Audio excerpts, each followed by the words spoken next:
Days after the Pahalgam terrorist attack, we're standing here at the crossing point between two of the most tense parts of Kashmir.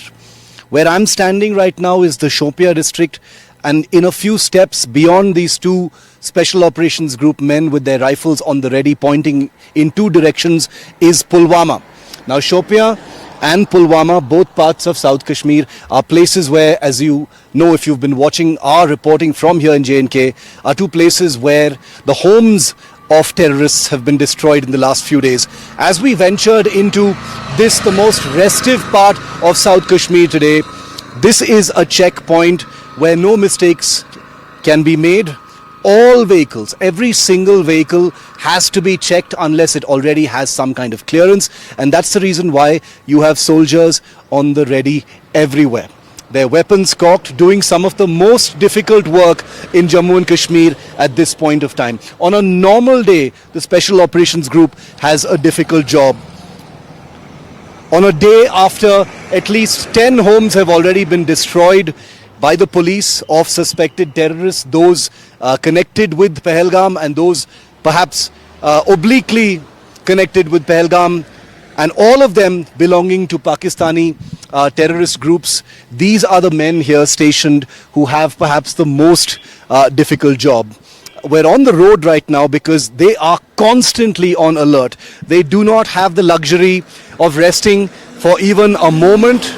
They've got their orders because, as you know, even though 10 homes have been destroyed, not just here in, now I'm standing in Pulwama, a few feet that side is Shopia. Remember that none of those terrorists' whereabouts is known. 10 homes have been destroyed, but where are those terrorists? That is not known just yet. And that's the reason why here at checkpoints like this, it is very important that all cars are checked. Those are terrorists who most definitely had local support. They are capable and trained of mingling with local populations very easily, and it is possible that they have been able to meld into travel groups, not the ones that you're looking at right now. This of course is just procedural searching that's taking place right now at this particular Naka, but once again it is very clear that no chances can be taken when it comes to security here in J&K. Each and every one of these soldiers carrying fully armed rifles.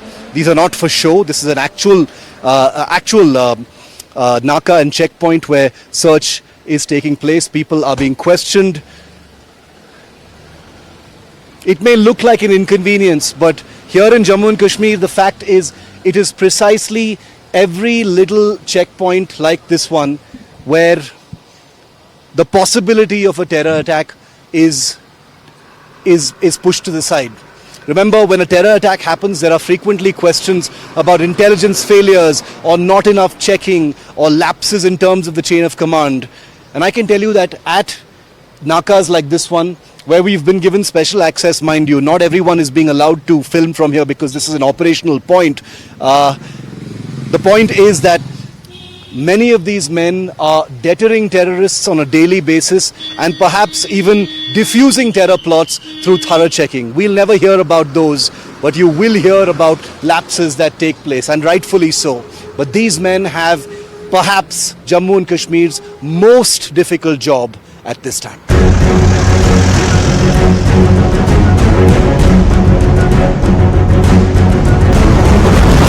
With permission, we've just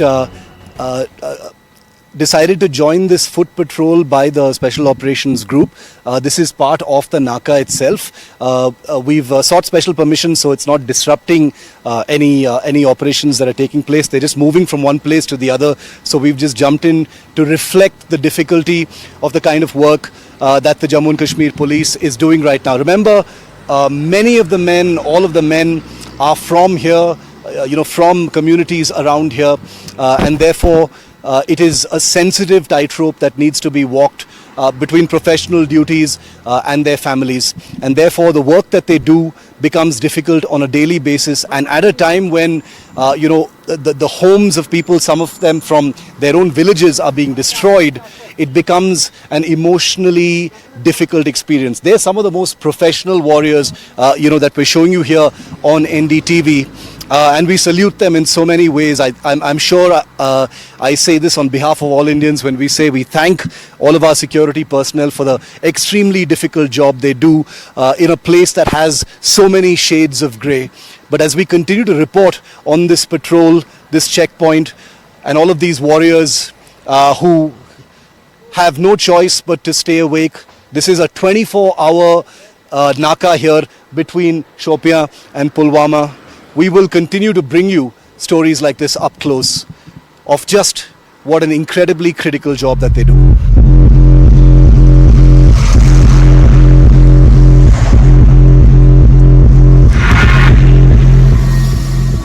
So this is of course a joint Naka and a joint patrol by the CRPF and the Jammu and Kashmir Special Operations Group. At this particular Naka, which could probably be described as the most dangerous crossing point on a real road in Kashmir, they have these bunkers with sandbags on both sides of the road which serve their own purpose.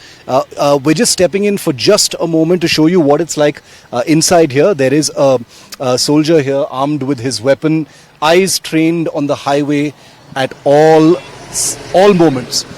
This is an extremely difficult job because not for a moment can your attention slip, because down this highway, this man here is the first line of defense.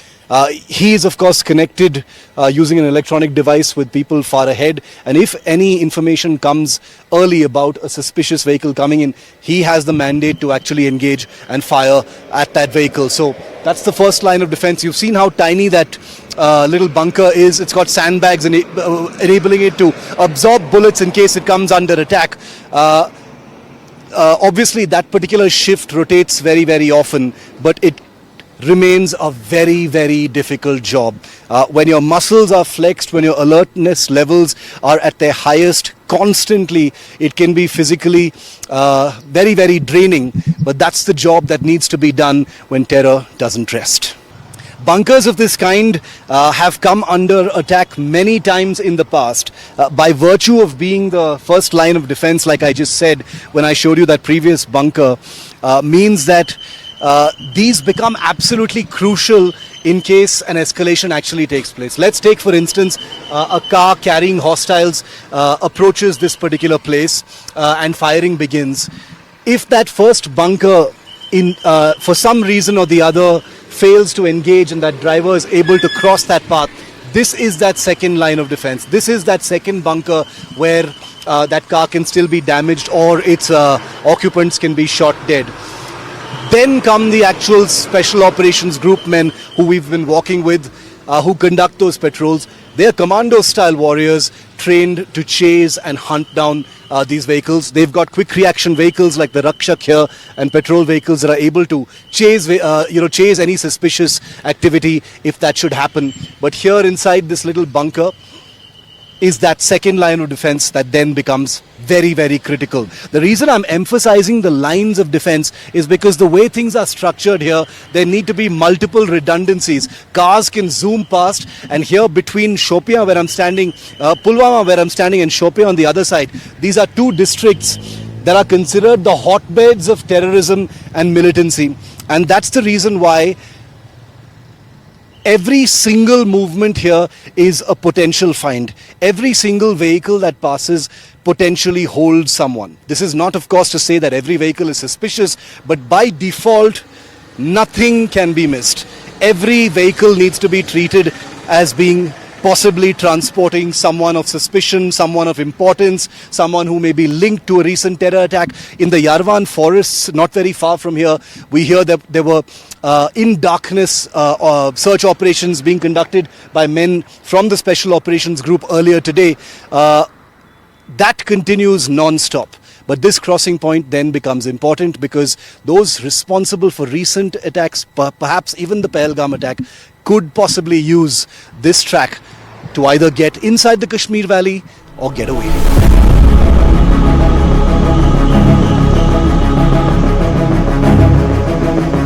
And as we close this report, I just wanted to end by saying that we stand behind our security forces. We recognize the incredibly difficult life and death work that they do on an everyday basis without asking for anything really in return, no recognition. We just happened to find this place where, with special permission, we've been allowed to depict some of these warriors. And remember that as people from the soil, as people from here, their life is extremely difficult. They've got anxious families, and especially in the aftermath of a terror attack like Pahalgam, it becomes even more difficult. We wish all of our security personnel and their families Godspeed, and we will continue to take your stories to the people. With Ashwini Mehra on the crossing point between Pulwama and Shopia, Shiv Arur, NDTV.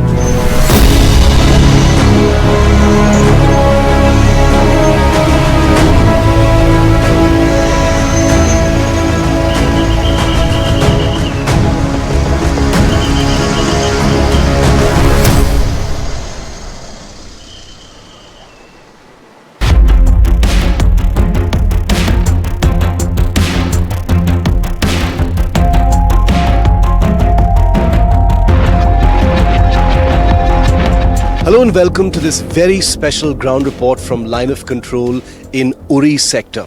The line of control is less than 2 kilometers behind me, beyond which is Pakistan-occupied Kashmir. I've been bringing you ground reports on a daily basis from across Jammu and Kashmir, focused largely on the security aspect, on the hunt for the terrorists responsible for what happened in Pahalgam to those innocent tourists. But it's easy to forget in the middle of all this that thousands of Indians live right here on the front lines, very much in the line of fire. And that's why I've come here to this frontier village, right next to the line of control behind me, to tell you what it's like to live entirely within range.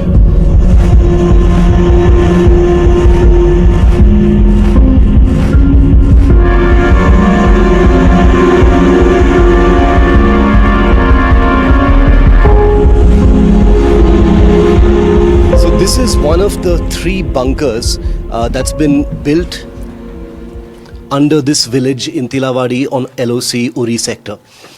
It's tiny because it's been built to hold about 15 people.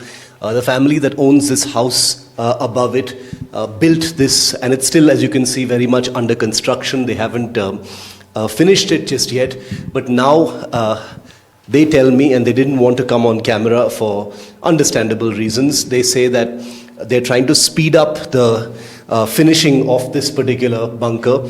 They will have to keep some supplies and food and water and things inside, because this particular village has been impacted by shelling in the past, when line of control tensions of the kind that are happening right now between India and Pakistan escalated into heavier weaponry. Now, since the line of control is only about less than 2 kilometers from where we're standing in this village, small arms fire, medium machine guns, things like that, those rounds can't travel 2 kilometers into a village like this. But if the escalation moves into heavier weapons like mortars, like artillery certainly, like other kinds of heavy weapons, then this village completely falls into range, and they've seen it before. The reason why bunkers like this have been built is not an overreaction. Shells have landed in this particular village and taken lives in the past, they tell me, and that's the reason why this particular family has built their own bunker for about 10 to 15 people, which is the entire family. The government has also built 2 larger community bunkers elsewhere in this village. Shamim Ahmed Mir is a senior person who lives in this village, and we've with some difficulty convinced him to actually speak to NDTV. Shamim bhai, इस गांव में पहले गोलीबारी हुई है, यहाँ पे shells पहुँचे हैं, कितना नुकसान हुआ है पहले?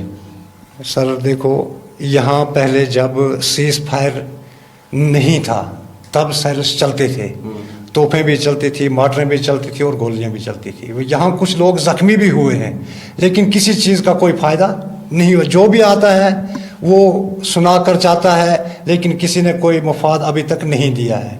अभी आते हैं, सुनकर चले जाते हैं, लेकिन किसी को कोई फ़ायदा पहुँचा नहीं है।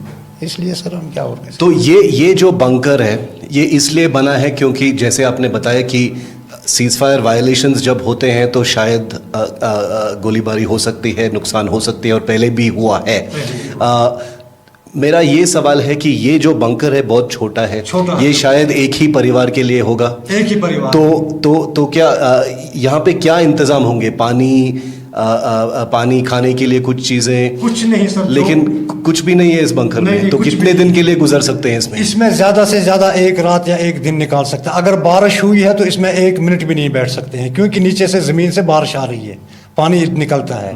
तो अगर धूप होती है तो तब 1 दिन या 1 रात निकाल सकते हैं, बाकी ज्यादा इसमें नहीं है, कोई फैसिलिटी नहीं है, ना बाथरूम है, न खाने पीने का कोई किचन है, सामान नहीं है, न इसमें ला सकते हैं, क्योंकि यहाँ खराब हो जाता है, इसलिए नहीं ला सकते हैं sir. So this is one of the smaller bunkers. This is, like I said, a private bunker, and what Shamim has just pointed out is that there are no facilities.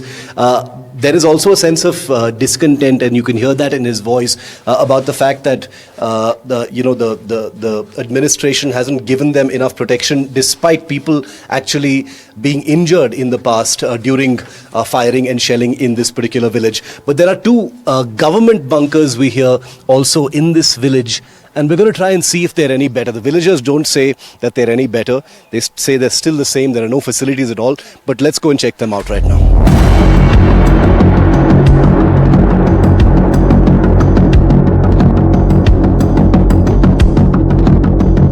So we showed you the private family bunker that's been built in this village less than 2 kilometers from the line of control in Uri sector. And now this is one of 2 government-built bunkers, not very old, that's been built here. For some odd reason, it's been locked and the keys have been taken away by the local authorities, probably because of some misinformation that was apparently doing the rounds around here. We on NDTV, of course, don't do that. Now, we're told that these government bunkers are not much better than the private bunker that we just showed you. Not much else inside, but as you can see, there at least is a water, a syntax tank kind of thing. So there is water supply on the inside, but barely anything else. It looks to be slightly more reinforced. I can see TMT bars going through it, and therefore it might be slightly better equipped to withstand, shelling or firing if things actually escalate on the line of control. But overall, for a village of 500 people, 3 bunkers, this one with a capacity for maybe a little more than 20 to 30 people, is the only thing that they can actually depend on. Because from here till Uri town, it's a long trek, it's a long walk, it's difficult to get away. And with only 2 kilometers or less than 2 kilometers to the line of control and POK right behind Pakistan Army post, not very far from where we're bringing you this village, the people here, the citizens who live here and have no choice to leave, are literally in range and literally in the line of fire.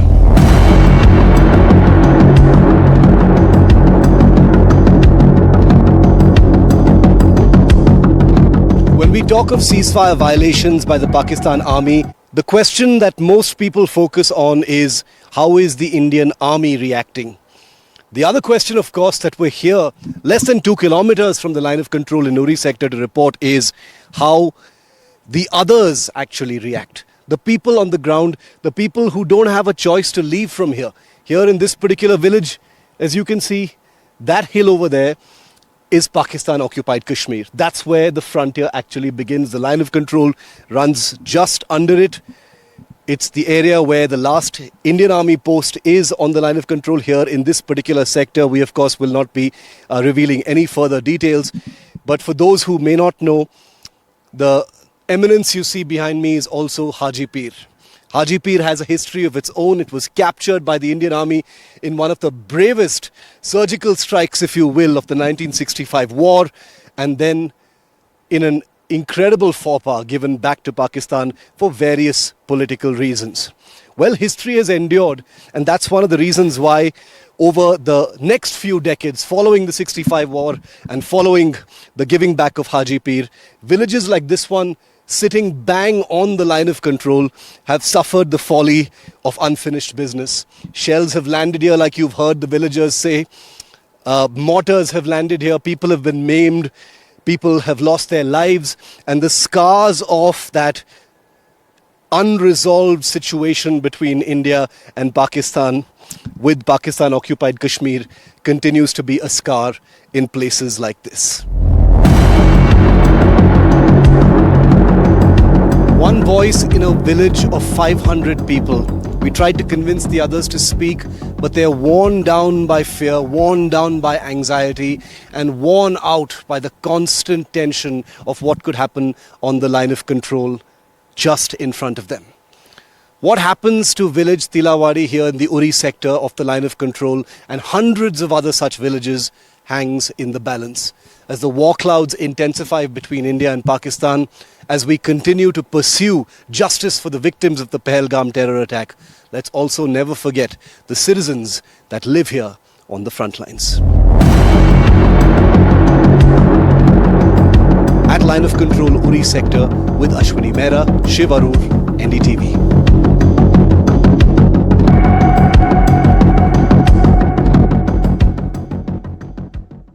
So we've come down from the line of control sector to Uri town itself, where I've had the pleasure of bumping into a celebrity from Uri town.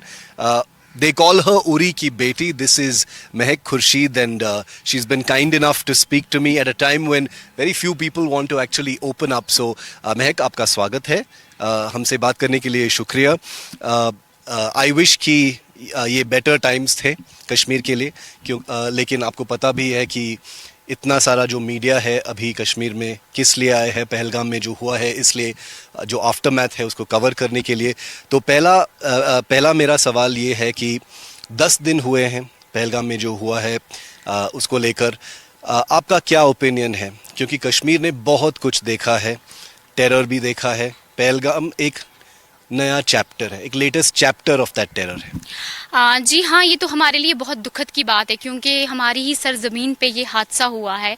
28 लोग जिनको कुछ पता भी नहीं था, घूमने के लिए आए थे, कश्मीर देखने आए थे. जैसे आप सबको पता है कि क्रेज़ होता है कश्मीर को देखने के लिए. घर से निकल कर आए थे कि हमें कश्मीर देखना है. उनको क्या पता था कि वो लौट कर नहीं आएंगे वापस. तो ये बहुत हम लोगों के लिए भी शर्मिंदा की बात है कि ये चीज़ हमारे यहाँ पे आई और कश्मीर अब चेंज हो रहा था. कश्मीर में वो चीज़ें हो रही थी, टूरिज्म बढ़ता जा रहा था, लोग निकल कर आ रहे थे. इतना टैलेंट है हमारे कश्मीर में, वो चीज़ें बाहर निकल के आ रही थी. उड़ी अटैक के बाद मुझे लगता है जो इससे पहले जो दूसरा अटैक भी हुआ था, उसके बाद इस अटैक ने हम सबको एक ऐसा झटका दे दिया है कि बोलते हैं ना कि रोना आ रहा है लेकिन वो आंसू निकल कर नहीं आ रहे हैं, इतना वो सदमा लग चुका है हमें. जो टेंशन अभी लाइन ऑफ कंट्रोल पर जारी है, और आपने उरी अटैक के बारे में भी जिक्र किया, वो 9 साल पहले था. लाइन ऑफ कंट्रोल पर तनाव फिर से बढ़ गया है. अब टेरर अटैक के बाद सीज फायर वायलेशंस हो रही हैं. जहां हम खड़े हैं, आपकी शहर, आपकी town Uri, beloved Uri, famous Uri, जो मतलब वो जो इंडियन माइंडसेट में चला गया पॉपुलर कल्चर में, क्योंकि 2016 में क्या हुआ था तो सबको पता है कि उरी क्या है. एक फिल्म भी बनी थी उस पर. तो मेरा दूसरा सवाल ये है महक कि उरी के मन में अभी क्या है? क्या वो एक देजावू टाइप का सिचुएशन है कि फिर से तनाव लाइन ऑफ कंट्रोल पर? ये सिचुएशन का हल कभी नहीं होता है. जी हाँ, क्यों नहीं होगा. आप देखिए, हर चीज़ अब हो रही थी. हमारा उड़ी डेवलपमेंट में आगे जा रहा था. कमांड पोस्ट बहुत आगे जा रहा था. कमांड पोस्ट एक ऐसा बॉर्डर है जहाँ पे जी तो हमारे यहाँ की जो इंडियन आर्मी है, जिनने ये दरवाज़ा खोला था, टूरिज़्म के लिए खोला था, कि कोशिश थी कि उड़ी भी मैप में आ जाए, टूरिज़्म बढ़ता जाए. लेकिन इस अटैक ने उड़ी को भी, मतलब कहते हैं ना, वो उस इमोशनल चीज़ों में बह दिया, क्योंकि यहाँ पे भी अनएम्प्लॉयमेंट बहुत ज़्यादा है.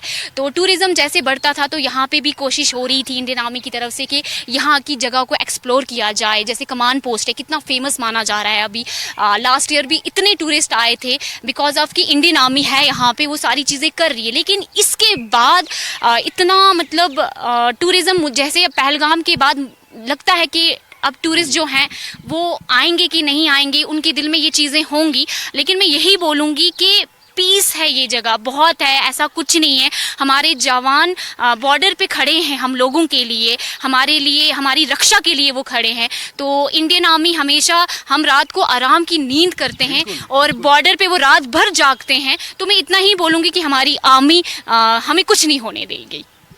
जो लाइन ऑफ कंट्रोल पे सीज फायर वायलेशंस लगातार हो रहे हैं, उरी सेक्टर उरी के अराउंड सिटी के टाउन के अराउंड भी बहुत ऐसे गांव हैं। आप एक सोशल एक्टिविस्ट हैं।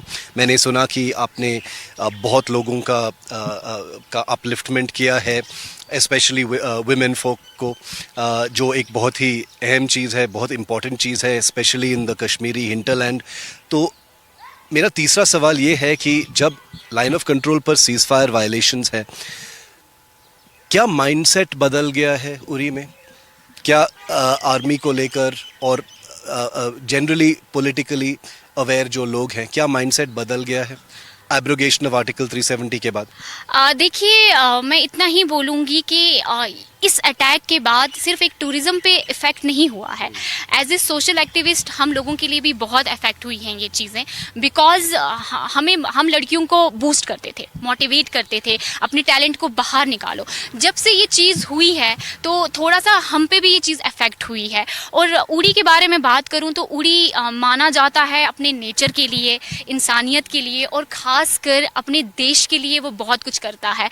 आप देखो, यहाँ पे कुछ भी होता है, कोई भी इवेंट्स होते हैं, कुछ भी होता है, तो आर्मी और यहाँ के जो लोकल है वो एक साथ खड़े रहते हैं। और जब भी कोई इवेंट होता है तो इंडियन आर्मी पहले यहाँ के लोकलों को खड़ा करती है। जवान और अवाम। हाँ, जवान और अवान। और ये चीज़ हमारे यहाँ पे बहुत मानी जाती है। और कभी ऐसा लगा नहीं कि जो हमारी आर्मी है और हम अलग हैं, हमेशा एक फैमिली की तरह हमारा वो रिश्ता रहा है।